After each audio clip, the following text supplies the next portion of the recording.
You're watching KETK's East Texas Living with David Gibson. Welcome back. Joining me now is author Cal Davis, and he's here to share about his books. How are you doing today, man? I'm doing well. How are you, sir? I'm doing awesome. So tell us about yourself and why you started writing. Well, I've been writing since I was a teenager, and then after a while, actually the first book I had, I created it for my son when he was an infant. Later on, my college children's literature wanted a book for us to write a book, so we did a book, and then later on it was published. So that's how it all kind of developed that way. Yeah. So you're a children's book author? I am. I write children's books, and I also write teen books for teens and young adults. Yes, sir. And tell us a little bit about some of your books that you brought with you. Okay. The books, I try to make them where they are helping the children, ethical, and etc. Where one of my books is about being yourself. One's about not lying and what happens if you do. And then this book here is my newest. It's about a boy with autism, and he is the book is told from his perspective. I like the children to be able to see the book and read the book and then learn something from the book. That's awesome. So how did you kind of come up with that idea to kind of write it from his perspective? Well, my grandson lives with me. I have two grandsons that live with me. They both have autism. This one, they moved in he was 4 when they moved in. I just started keeping notes and talking to people and other parents and therapists and etc. And I started gathering these notes, and so I just started putting it together, and I thought, how can I present it to people?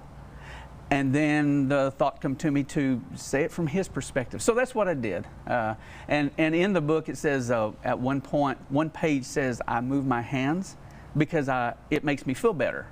From his perspective, that's how it is. But in the very back, there's an explanation for every single page, and that explanation talks about the stemming process and etc. So yeah, it kind of helps not just children to view their co-students, but also parents.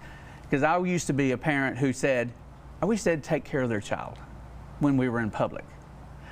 I was wrong, and I apologize to anybody for that reason. But yeah, that's what it is. I had a crash course. Yes, sir. And you're a multi-award-winning author for some of your books. So tell us a little bit about that. I am. Actually, 2 of my books, these first 2 books down here, are one is I'm Just a Crow won or was awarded the runner-up for the bedtime stories for the Mom's Choice Award.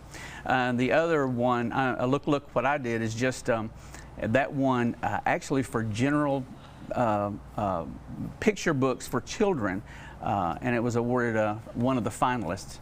And then I have 2 teenage books, and they are they won first place for action adventure, for sci-fi, for teens and young adults. Yes, sir. Yeah. And I hear you write your books in different languages.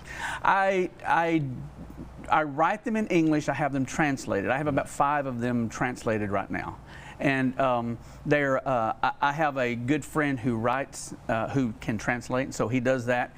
And then I go in, I can read about 60%. It's easier to read than hear someone speak. So I can go in and I can see if something is right. Then I send it to a Spanish editor, and then they will polish it up that way. Yes, sir. Yeah. Well, thank you so much for coming in and sharing all about your books. It's not a bother. Thank you, David, for having me today. Yes, sir. For more information, go to the website right there on your screen.